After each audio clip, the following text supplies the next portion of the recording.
So, the first setback for the Mahavikas Aghadi was in the Rajya Sabha elections. The next has been yesterday in the Legislative Council polls. Nothing's been going their way. And what's very clear is that there was cross-voting that happened yesterday. So were there signs, were there hints of this, Dev, that Uddhav Thackeray chose to simply ignore? And is that what's led to this all-out rebellion that we're talking about today?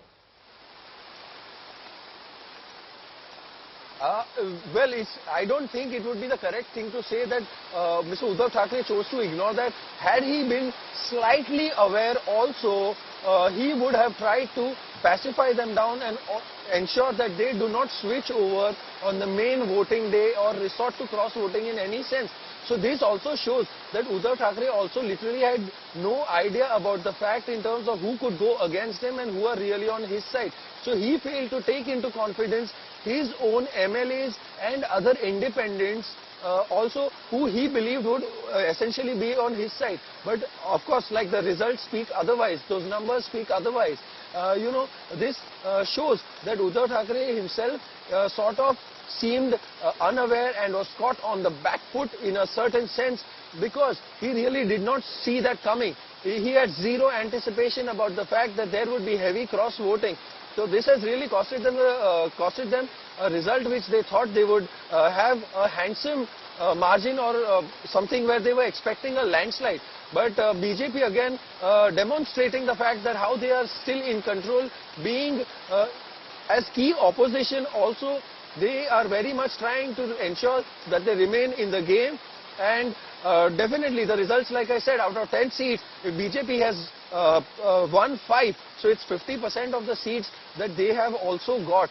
So you cannot discount for the fact that BJP did not fight hard, but also clearly bringing back the same question which you asked previously, that Uddhav Thackeray did not see this coming and he did not really have any sense or idea in the slightest of manner that his own party MLAs would engage in this kind of cross-voting. And also this has added more speculation, to the fact after Eknath Shinde, a very, very senior Shiv Sena functionary and leader, and formerly a minister as well, he has gone to Gujarat along with 12 other MLAs, not communicating with anyone. So very important fact is that despite the fact that all the Shiv Sena MLAs were holed up together in one hotel, Uddhav Thackeray still could not anticipate the fact that these people would not promise him 100% loyalty. So even, I think in a certain sense, if I can say that to lock up your own MLAs or put them in a hotel shows that you don't have confidence in them, you don't have faith in them, and there is a severe sign of distrust, Akshita. So, to really allow them to engage freely is something that could have also been considered at the start. But to really put them up in a hotel for 2 to 3 days really shows that, also makes the party MLAs and the other workers believe that, our very senior leader, Uddhav Sahib Thackeray, he himself doesn't trust us. So what do we really do and where do we go ahead from now on further from here?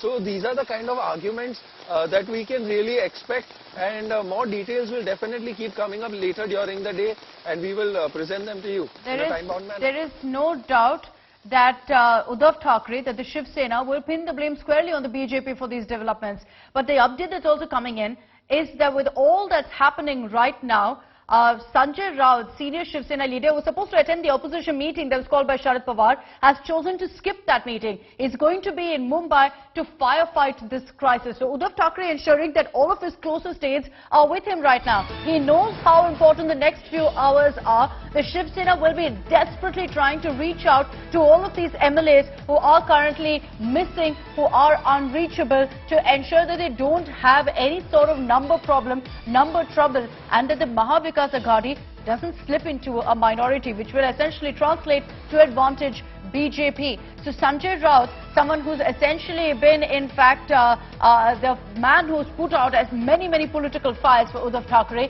is going to stay in Mumbai. He will attend Uddhav Thackeray's meeting. This is a meeting that the Chief Minister has called of all Shiv Sena MLAs at his official residence to find out what led to the Legislative Council poll loss.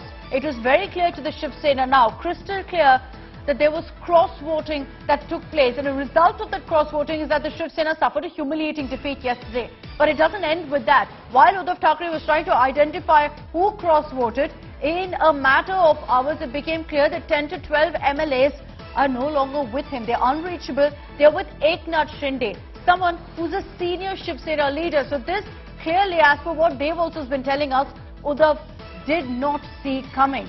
They are meeting today, Dev, that Uddhav Thackeray has called is going to be extremely crucial. It will give us clarity of how many MLAs are with him. I want you to break down for our viewers, what is the number game like in Maharashtra?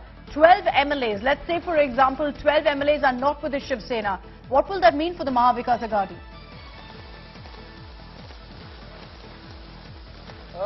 At this point in time, it definitely, to begin with, what it means, it certainly means that there is dented confidence. Given the kind of numbers that they have managed to get, it is definitely beyond humiliating. To break down in the simplest form, there were 10 seats, 5 have been won by BJP. The other remaining 5 have been distributed between Congress winning 1 and Shiv Sena and the NCP winning 2 each. So the kind of MLAs who they thought would win by a handsome margin suffered a dreadful defeat, and also the others who they thought were on their side within their camp, they switched over, engaging in cross voting. So these are the kind of very basic things, if I may point it out first to begin with for our viewers. It will help them understand, get a better sense in terms of what yesterday's fiery Maharashtra Legislative Council elections were like. So these are the kind of basic numbers to put into perspective. But also, if I can quickly tell you the name of the independents and other MLAs from smaller parties as well, who they thought would be joining them, but did not. So we have independents like Ashish Jaiswal, Geeta Jain, Manjula Gavit, Narendra Bondekar, Rajendra Yadravkar and Chandrakant Patil. So with these people included as well, Shiv Sena fell short of 12 votes.